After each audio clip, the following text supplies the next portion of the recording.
नमस्ते बच्चों, स्वस्ति शिक्षण संकुल के आज के ऑनलाइन वीडियो में फिर से एक बार आपका स्वागत करती हूँ। कक्षा है 2 और विषय हमारा है सामान्य ज्ञान यानी जीके। तो देखिए बच्चों, आज हम जीके विषय में हमारा चैप्टर नंबर है 11, घर के भीतर तथा घर के बाहर खेले जाने वाले खेल। यानी कि आज हमारे चैप्टर का नाम जो है वो खेल है। जैसे कि घर में खेलने वाले खेल अलग होते हैं और बाहर खेलने वाले खेल अलग होते हैं, तथा यहाँ पे आपको बताया गया है। यानी कि जो खेल घर के अंदर खेले जाते हैं वे घर के भीतर खेले जाने वाले खेल कहलाते हैं, और जो खेल घर के बाहर खुली जगह में या मैदानों में खेले जाते हैं वे घर के बाहर खेले जाने वाले खेल कहलाते हैं।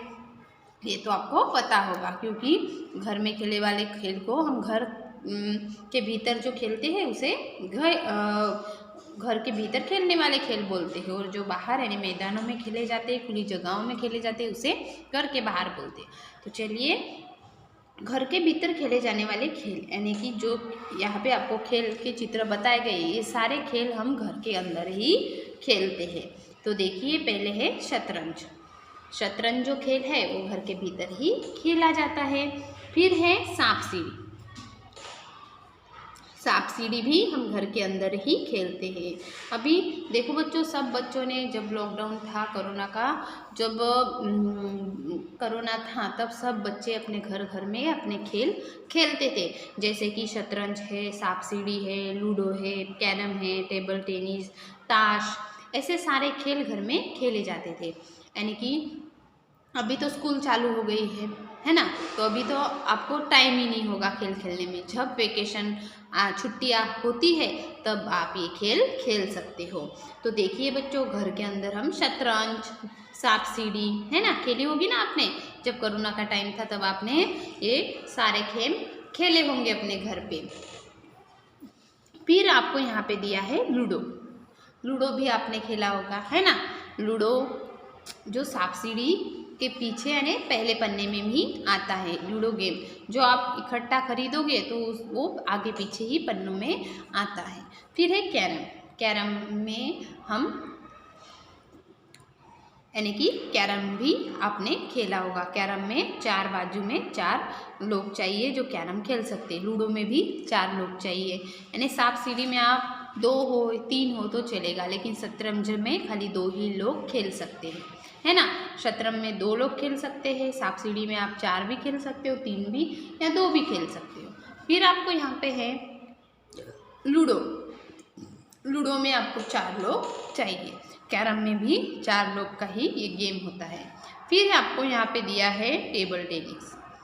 ये 2 लोगों का खेलने वाला खेल है जो घर के भीतर खेला जाता है। तो ये टेबल टेनिस आप देख रहे हैं किस तरह से इसे खेला जाता है। फिर ताश। ताश में भी आप 2 लोग हो, 3 लोग हो, 4 लोग हो तो ये खेल खेल सकते हो। तो ताश भी आपने खेला होगा। सबको पसंद आते हैं सारे जो गेम्स है, सब लड़कियों को लड़कों को पसंद आती है। तो देखिए, सांप और सीढ़ी, ताश, लूडो, टेबल टेनिस, कैरम, शतरंज, ये सारे क्या है घर के भीतर खेलने वाले सब चीज़ों के नाम हैं। तो आपके घर में कौन कौन सी इसमें जो खेल बताए वो है, तो आपके घर में सब ये हो गए ही। तो देखिए बच्चों, घर के भीतर खेलने वाले ये खेल थे। अब हम आगे देखेंगे कि घर के बाहर खेलने जाने वाले खेल। घर के बाहर खेलने जाने वाले खेल, तो देखिए ये क्या है, ये टेनिस है ना, ये टोन टेनिस है। तो देखिए बच्चों, ये घर के बाहर मैदान खुली जगह में खेला जाता है। फिर यहाँ पे आपको फुटबॉल। फुटबॉल भी आप खेलते हो, मैदान में ही खेलते हो कि घर के अंदर खेलते हो? नहीं, घर के अंदर आप खेलोगे तो कोई चीज़ गिर जाएगी या कुछ टूट जाएगा या कुछ फूट जाएगा, ऐसी नौबत आएगी। इसलिए हम ये खेल जो सारे खेल है वो घर के बाहर मैदान अपने मित्रों के साथ या फ्रेंड के साथ या दोस्तों के साथ हम बाहर खेलते हैं, जो अच्छे लगते हैं। क्योंकि ये पैर से खेलने वाला जो फुटबॉल है, तो ये क्या है, पैर से खेलने वाला जो बॉल है वो मैदानों में ही खेले जाते हैं। आगे दिया है आपको क्रिकेट। क्रिकेट भी मैदान में ही खेली जाती है। सबको क्रिकेट पसंद है ना बच्चों, तो आप टीवी में भी देखते होंगे कि खुली जगह में मैदानों में इसे खेला जाता है। आगे आपको दिया गया है घर के बाहर खेलने जाने वाले खेल। तो देखिए ये भी घर के बाहर खेलने वाले यानी कबड्डी। कबड्डी में भी मैदान की ज़रूरत होती है, जो मैदान में खुली जगह में खेला जा सकता है। फिर है खो खो। खो खो भी मैदान में खेलने वाला खेल है। फिर आपको है हॉकी। हॉकी भी मैदान में खेलने वाला खेल है। इस तरह के जो घर के बाहर यानी कि खेले जाने वाले ये सारे खेल हैं। आगे आपको यहाँ पे दिया गया है अपने सामान्य ज्ञान की जांच करो, यानी अपने सामान्य आपको कितना आता है, तो इसकी आपको क्या करनी है, जांच करनी है। खुद की टेस्ट खुद लेनी है, यानी खुद की परीक्षा खुद लेनी है।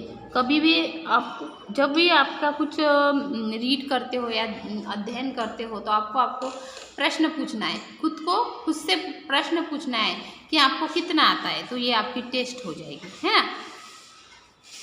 जांच करो। नंबर 1, दूध सफ़ेद होता है, तो बताइए बच्चों, दूध सफ़ेद होता है, काला होता है, कैसा होता है। तो आपके घर में जो दूध आता है वो कैसा होता है, सफ़ेद ही होता है। तो दूध सफ़ेद ही होता है। फिर कोयला। कोयला कैसे होता है, तो काला होता है। कोयला कैसे होता है, तो काला होता है।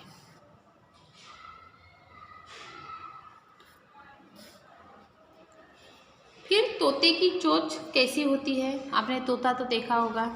तोते की चोंच कैसी होती है, फिर लाल होती है। घास हरी होती है। घास कैसी होती है, हरे रंग की होती है, हरी होती है। हरी घास हरी होती है। फिर आकाश नीला होता है, नीले होता है। आकाश कैसे होता है, नीला होता है, नीला होता है। आकाश नीला होता है। फिर है चॉकलेट कत्थई होती है, यानी कत्थई रंग की चॉकलेट, जो चॉकलेट होती है वो कैसी होती है, कत्थई रंग की होती है। फिर आपको यहाँ पे दिया है 3 मूलभूत रंगों के नाम लिखो। तो जो 3 मूलभूत रंग है, तो कौन से बच्चों, जो 3 ही मुख्य है, मूलभूत यानी मुख्य, तो सफ़ेद, लाल और काला, है ना। ये 3 रंग क्या है, मूलभूत है, जो सबसे पहले आते हैं। इंद्रधनुष्य के रंगों के नाम क्रम में लिखो। तो देखिए बच्चों, इंद्रधनुष्य के जो रंग है वो कितने होते हैं, 7 होते हैं, है ना।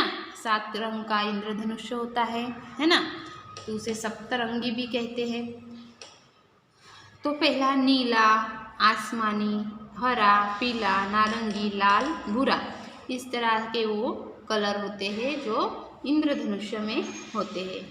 तो देखिए बच्चों, आज जो हमने पढ़ा वो आपको फिर से एक बार अच्छे से पढ़ना है और समझना भी है। आपको वीडियो देखकर समझ में आ गया होगा, लेकिन फिर भी मैं आपको बोल रही हूँ कि खेलों के नाम आपको याद करके रखने हैं। यानी कि आपको परीक्षा में ये भी प्रश्न पूछ सकते हैं कि 5 खेलों, घर में खेलने वाले 5 खेलों के नाम बताइए। तो आप क्या बोलोगे, तो आपको लिखकर ये लर्न करना है, अध्ययन करना है, लिखकर। शतरंज है, सांप सीढ़ी, लूडो, कैरम, टेबल टेनिस, ताश, ऐसा आपको प्रश्न आ सकता है। फिर आपको प्रश्न ये भी आ सकता है कि 5 खेलों के नाम बताइए जो घर के बाहर खेले जाते हैं, ऐसे 5 खेलों के नाम बताइए। तो आपको वो भी याद रखना है कि क्रिकेट है, कबड्डी है, फुटबॉल है, हॉकी है, खो खो है। इस तरह से कोई भी 5 नाम आपको याद रखने होंगे। इसलिए आपको बोल रही हूँ कि चैप्टर को अच्छे से पढ़ो और खेलों के नाम अच्छे से जानो। तो देखिए बच्चों, यहाँ पे हमारा चैप्टर नंबर 11 पूरा हुआ। जय गायत्री।